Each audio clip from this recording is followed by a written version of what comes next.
would have thought that I'd be sitting here criticizing one of my favorite shows of all time for the second year in a row.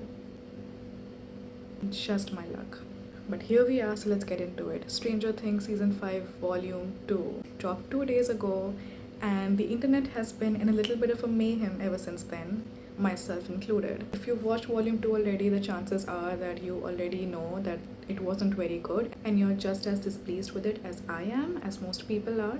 If you haven't watched it, you might want to get off this video because there will be spoilers. I will be diving into the spoilers right this second, and if you have, let's get into it. Let's discuss why Volume 2 just isn't working. I'm just gonna go over a few things episode by episode, and then we'll get into the nitty-gritty details of all the criticisms I have, the things I do appreciate, and all the questions and theories I have. Episode 5, finding out that Dr. K is replicating the exact same experiments as Dr. Brenner, was definitely something. As much as I don't like Dr. K, I made it very obvious in my part 1 video, in my volume 1 video discussion. I was wondering what it was that she was researching in volume 1, and now we know this is what she was up to.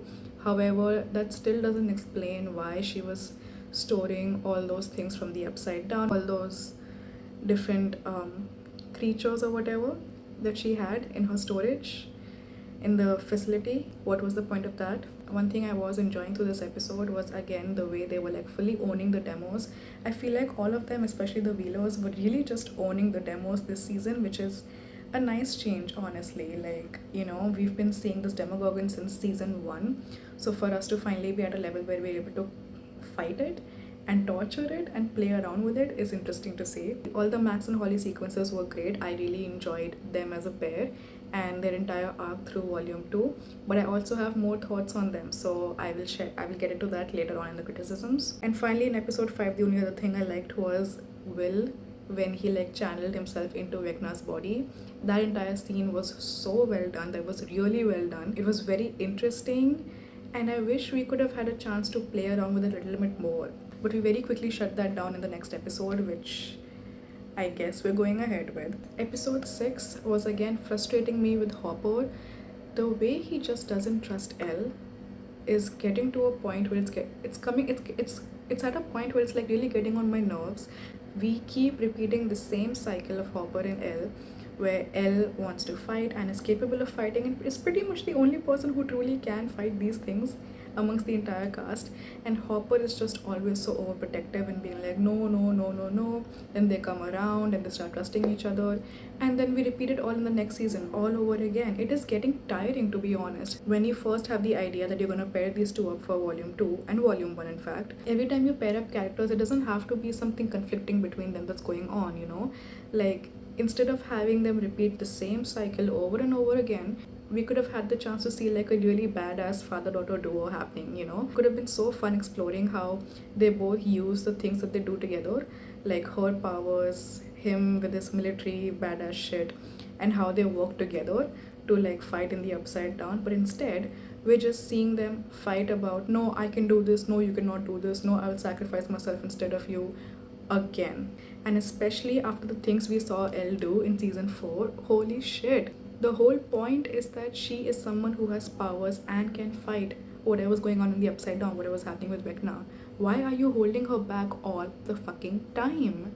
The entire scene where there was a rift in the wormhole and they had to avoid everything flying at them, the way he tried to hold her back again was so frustrating. I was like, stop it.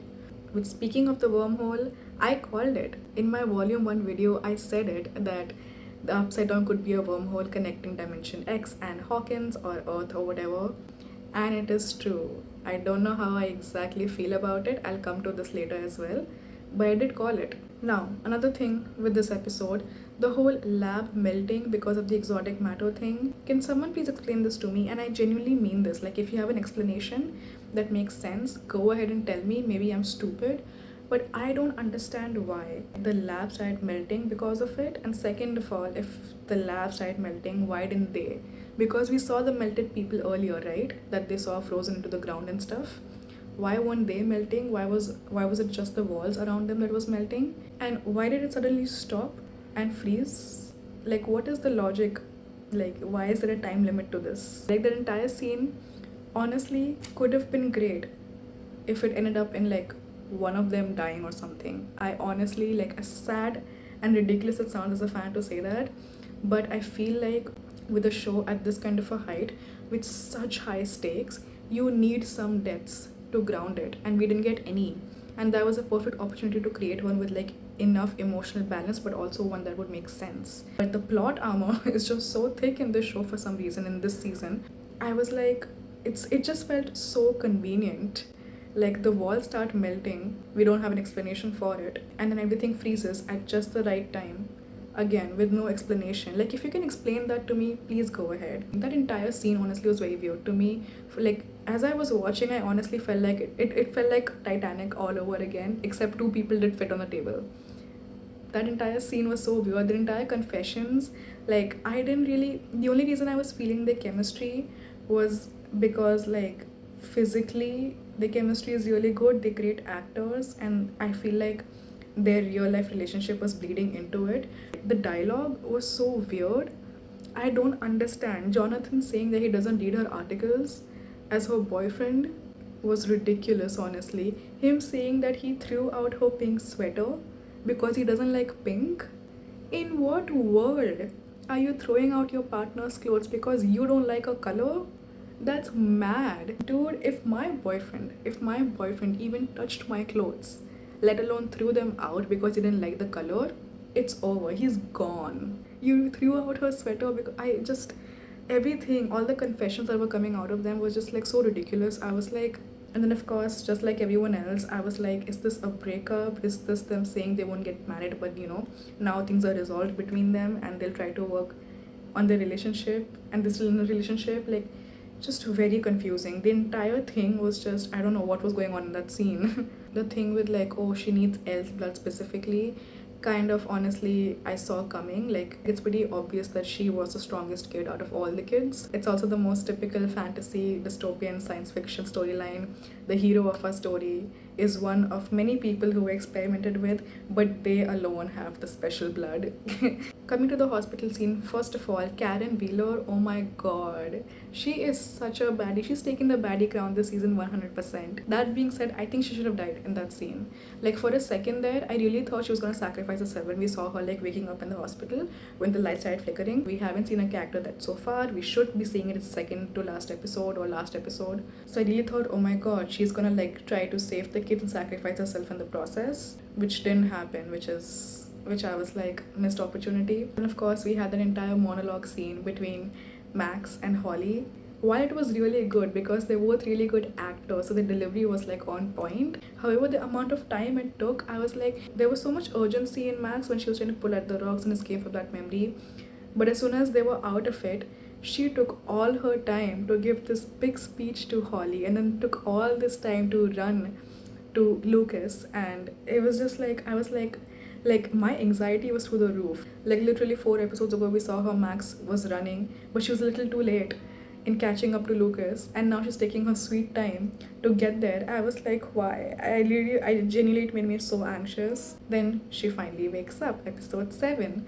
That scene, beautiful scene again. Gotta give its flowers. Max and Lucas, honestly, Sadie saying Caleb McLaughlin, killing it with their chemistry. It was so beautiful and so happy, so satisfying, after everything we saw Max go through in season 4 and season 5. It was very satisfying to watch. Very happy with that.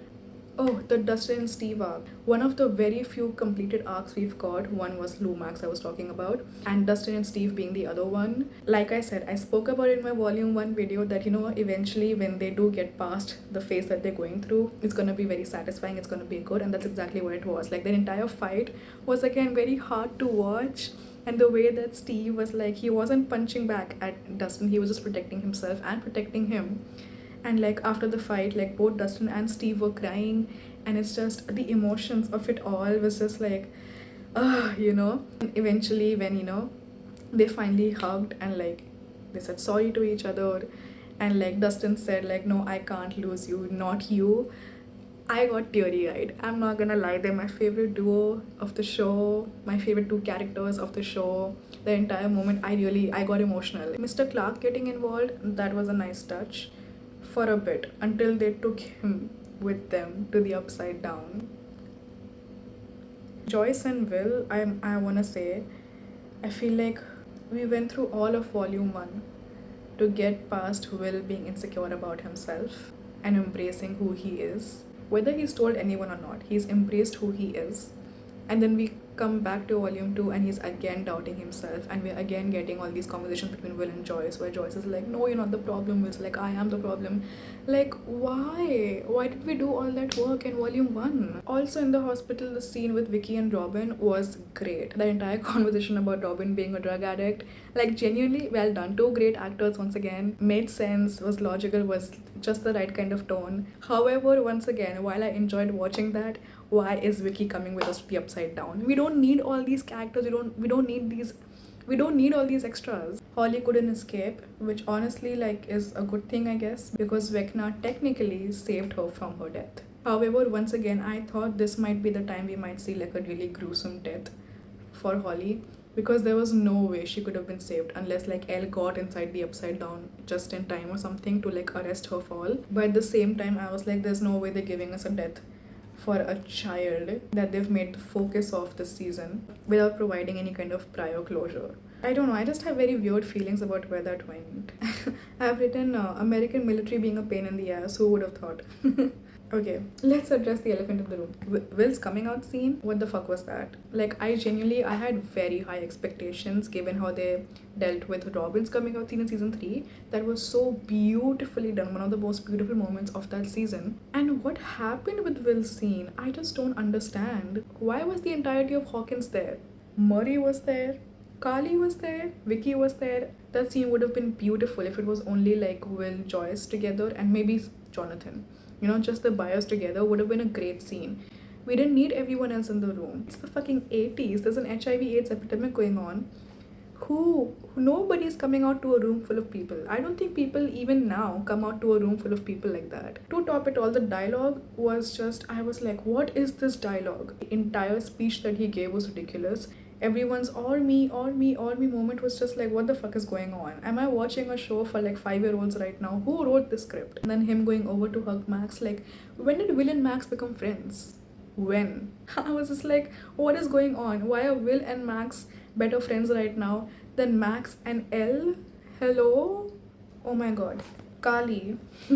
Kali is pissing me off, and like I'm kind of not surprised, because even though in her season 2 appearance she was ultimately nice for Elle, she was also a little bit shady as a person herself. So I'm not fully surprised, but I'm also just so taken aback. Like, she was supposed to be someone who would be shady but still be in Elle's corner, but now Kali is like fully like wanting to off herself and take Elle down with her. Like, girl, what is going on? You saw a few traumatic things at the military, and now you're just like, oh, the only way to save the world is by like both of us. The thing is, it's the kind of plot that makes sense, you know, that, and we see that happen with a lot of fantasy stories. The main character realizes that their existence is tied to the existence of the evil, so they have to sacrifice themselves so that the evil cannot exist anymore. That kind of a thing happens in books, happens in movies all the time. However, if they want to pursue this kind of a plot line, it would make sense that, you know, like, they're in the upside down or the dimension X or whatever, and Elle realizes that this is the only way to stop the cycle, and then she makes a decision on the spot to kill herself, or like to close off dimension X with her. That would make sense. But having another character encourage her to do it is insanity. I hate it. But it also makes me think, because Kali is forcing her to think in that direction, that probably won't happen. But it's ridiculous anyway. She's got to be bones, honestly. Like, I saw this tweet that said that Hopper and Kali are having a suicidal laugh and making it Elle's problem, and exactly, like, I was just like, what the just again was pissing me off. And that's also making me doubt her, because I don't know, like, I feel like even if we come to a point where Elle is not sacrificing herself, or like saying no, we're going to do a different direction, or refusing to sacrifice herself, Kali might force her to do it, or like she might make her hallucinate something to put her in that position. God, I feel like we already have one villain, right? We don't need other shady characters. We already have Vecna and the fucking military to deal with. What is the need? But anyway, that's my general thoughts that I had while I was watching the episodes. Before I fully start criticizing everything about the show, like get into the nitty-gritty of it all, let's just talk about the things we do appreciate. And there's not a lot, to be honest. But As I mentioned, Serial Caleb, fantastic job. Karen Wheeler being a baddie, fantastic. Steve coming up with the final plan, great. I honestly loved that, Steve, especially after him being made out to be the person who's stupid and can't think for himself, to be the one coming out with the final plan is fantastic. Just in general, like from me, it's very hard to perceive that beanstalk idea because like the tower is tall, I get it, but like isn't it like still far too close to the earth? Like isn't like in the grand scheme of things the tower is way too close to the earth anyway. Like dimension X would be like pretty much here, right? Like it's confusing to me. I'm not able to like fully picture or like fathom the science of it all, to be honest. It's very confusing. Whatever. Steve came up with a plan. Love that. The Wheelers, as I mentioned, Holly, Nancy, Karen, all of them, the Walk 'em Down Wheelers, the three of them, incredible job. Such badass women in this show, man. Once again, I talked about this in my volume 1 video, but just really appreciate that. And the last two things I wrote were Elle taking a second to mog in the back of the truck. And the demo dogs look like actual dogs when I was looking at the dryer. They really, for a second when I saw them, like the way they went to the dryer, I was like, that's kind of cute. That's pretty much all I have. Half a page of appreciations. So that's. Now, the reason why the show is upsetting me, the criticisms, here we go. I love Holly, but why is she the main character of it all of a sudden? Like, I just. She had like maybe 5 seconds of screen time in the previous seasons, but now she has more screen time than all of the main cast. How does that make sense? No shade to the actor or to the character. The actor's done a great job. She's like incredible. But why am I watching Holly become the main character? Why is Elle being sidelined? I just don't get it. Like, Elle has been completely sidelined. She is the reason the show is what it is. Suddenly, all her powers are being undermined. Her character, her personality is so muted. Like, all her innocence is lost, which is like hard to see. After everything she's been through, definitely, the character would lose their innocence. But then it's not even like they've shown that like, oh my god, she is so muted and she's become so like dark and pessimistic because everything she's been through is having an effect on her. That's just who she is now. Like they've just written her off to be so muted and apathetic and just barely there. It is infuriating to watch. She's such a fantastic character and they're not utilizing the main character of the show in the finale season. Speaking of that, Elle's relationships, all her relationships have also been sidelined. Elle Max. What about her friendship with Max? They had such a good friendship. And it was important to the show because even though we have a big female cast in the show, we barely have any female to female relationships, good relationships. Elle and Max were one of them, and now we don't have that either. Elle's relationship with Mike, like we barely saw them together. Like we spent the past 4 seasons of them like yearning for each other and kissing each other all the fucking time, and now nothing. We barely see them interact to begin with, and when we do, it's just also like muted compared to what we used to. Also, I miss Robin and Steve. There was such a fantastic friendship, and it was one of the few friendships that it was born out of trauma bonding, but that wasn't the only reason that they were good to each other. They were good with each other. They genuinely had friendship at their core, and we haven't seen them interact this season. Also, this whole thing, like Max saying that like it was Lucas that was bringing her back, not the music. Like it all makes sense the way she puts it across. It's very convincing that way, but it also discredited all of the music aspect of season 4, which I don't like. So now you just need someone to ground you on the other side as compared to like the music aspect, which made so much logical sense. I don't like what's the point then? It honestly felt like it was written in. My AC is noisy, sorry for that. It felt like that got written in just because like Holly doesn't have anyone playing music for her, so how do we get her out of there? Which is ridiculous. And also, speaking of Max, where is Max's mom? Like seriously, where is her mom? She's been in a coma for 2 years. Girl, where are you? In fact, where are all their parents? Where's Robin's parents, Steve's parents, Lucas's parents? Does no one give a shit? I'm also confused that there's been no Mind Flayer mention at all. Like, isn't it confirmed that Mind Flayer is the one who's running Vecna? Like, why haven't we seen the Mind Flayer at all this season? Also, the whole Vecna showed Will visions, and that's why he came out to everyone. Why didn't we see those visions? What do you mean? Vecna told Will that, oh, because you're gay, no one will love you and you'll get isolated. And that's what leads Will to doubt himself, and then he comes out to everyone. That's such a. It's so. Can you, like, do you hear that? That sounds so ridiculous. Especially after the fact that Will has already embraced himself. It would have made a little bit more sense if it was like Will still hadn't, accepted himself, still hadn't heard Robin's words, and then Vecna was torturing him with this. And like I mentioned earlier with Jonathan and Nancy, I feel like there's too much plot armor with these characters. Like, second to last episode, weren't there supposed to be deaths? There should be deaths, to be honest. As much as like we don't like seeing deaths, but some of them should have died because the stakes don't feel impossible right now. The stakes don't feel high enough right now. They don't seem dangerous enough right now.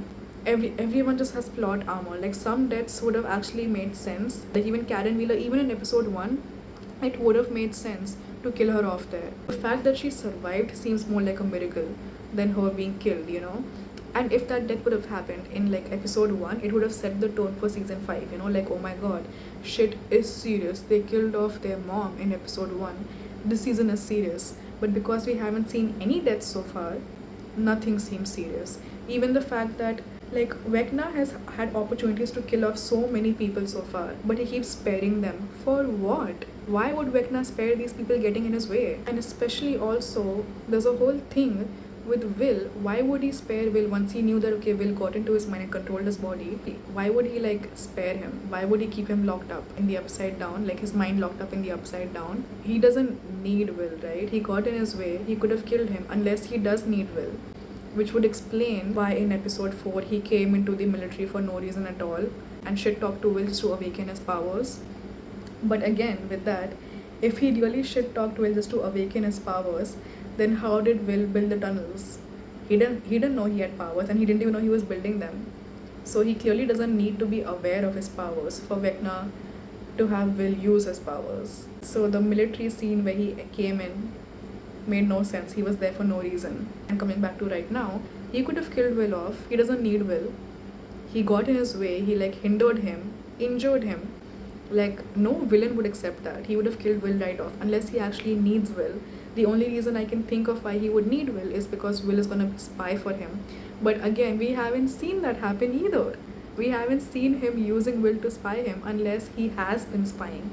And we see the repercussions of that in episode 8, which again, like, I had my doubts in volume 1 video, I spoke about it, that I feel like we can't fully trust Will because he still might be spying for the Mind Flayer or for Vecna. So there's a lot of things that just aren't lining up. What is it? Which one is it, Now for all my theories and questions, there's a lot. I hope you're ready for it. To start with, what did Nancy shooting the exotic matter achieve? Like, if you really think about it, what did that achieve?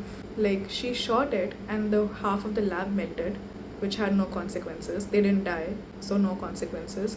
It created a sort of rift in one corner of the wormhole, which also had no consequences. And it's not like they needed to shoot the exotic matter to find out what it is, because Dustin read the diaries, so they've got to know that it's a wormhole and everything. So what did that achieve? If you can give me an answer for it, please go ahead. Like, if you think that at any point I'm not making sense, and if I'm, like, missing details, please let me know about it, because I genuinely would like to understand and, like, have some clarity on any of this. When is Dimension X and Henry being scared of the cave gonna be explained? Because it should have happened at some point in this volume 2, right? Because in the finale, the one episode that we have left, will be the whole showdown and the fight. When will, like, especially the part about Henry being scared, like, we know that, some of the viewers know that because they know about the play. I haven't watched the play, but I read the summary of it just to keep myself aware. But if I hadn't read the summary, I haven't got the answer about any of that. When will that be explained? And speaking of the wormhole earlier, the tear that we have where, like, Steve's beloved car was lost through it, it had no effects. Like, there's a hole in the wormhole, ripped apart, things are flying into the void of the space. Shouldn't that technically have some repercussions? I don't know a lot of science, I don't know a lot about wormholes, but I feel like there should be some kind of repercussions to there being like a hole in the wormhole. I don't know. If you know anything about this, let me know. Why November 6th? Does anyone have an answer for this? Like, why did Vecna wait 2 whole years? Like, he couldn't have just been recuperating from what happened in season 4 for 2 whole years, right? Or just like planning for 2 whole years and then crunch all his action in the last 3 days. Like, why November 6th? I get it, everything started in November 6th, but why? Like, is it like sentimental for him? There's supposed to be like some kind of a time loop thing that, you know, if things started on this date, they have to end on this date for whatever reason. Like, why November 6th? Why did Vecna need Will to find Max's physical body in the hospital? Like, he's found people before. Like, we saw that happening in season 4. He can find people, he can find his victims. I thought he's known all this time, but he doesn't care because she's practically dead. She's in a coma, right? What's in the box that Henry opens? Again, I feel like, you know, that entire sequence where we saw Max and Holly seeing young Henry, I thought that was the moment where we're gonna get all the answers about Henry's past in the cave and stuff like that. But we got that one tiny scene. And then we didn't even get to see what was in the briefcase that he opened. Will we get those answers in the finale? Hopefully. I'm looking forward to it. If they made it such a big deal, like that whole opening moment, they made such a moment out of it, I think we'll get the answers for it. But I really want to know, is that, according to the play, is that briefcase what was holding the particles that transported him to Dimension X? I don't know, I think so. What happened to Susie, Dustin's girlfriend? He's been depressed for 2 years about Eddie. Shouldn't we have heard something about like either like Susie needed to help him, or he broke off with Susie because of his depression? Or was it mentioned and I missed it? I don't know, but I don't think it was mentioned. In Dimension X, I mean Abyss, I keep saying Dimension X because of the play and everything, but in the Abyss, we saw Vecna under like a beating heart. I haven't seen anyone talk about it. Like, hello, is that the beating heart of the dragon? Or is it the beating heart of the mind flayer? The inside of the cave looked like nails, and like outside of the cave looked like the dead body or the body of mind flayer. What is that about? Like, again, like, you know, whatever he's doing, I feel like he's not just doing it so he can have monopoly over the world and over Earth and revenge and everything, but he's being under a beating heart means he's doing it to revive or to awaken this creature, right? Why? And how does that creature play into everything? Also, Mike can make bombs now. Since when?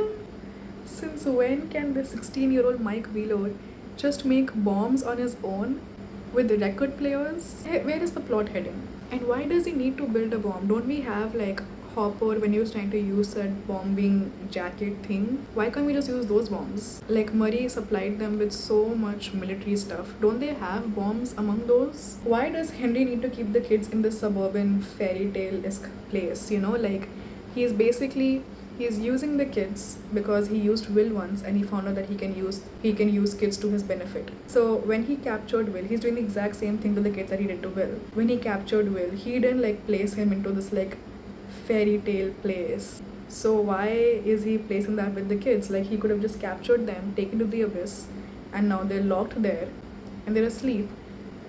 But why do their minds have to be in like his house and like this fairy tale setting kind of a thing? When he took Will, he didn't like haunt him or like visit him as Mr. Watson or anything.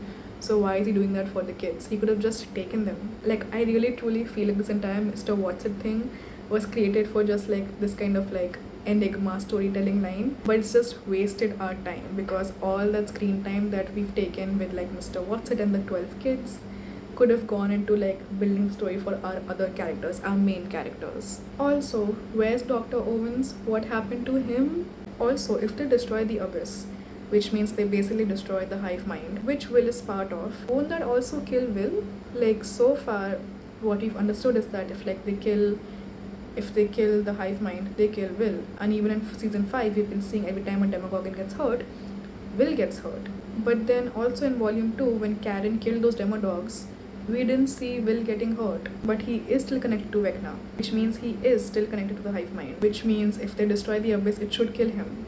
See things not lining up? And why are none of the characters? We have like 50 people now in the team. Not one of them is thinking, hey, what if it kills Will? Can we use the frequency on Henry? I spoke about the frequency in my first video as well.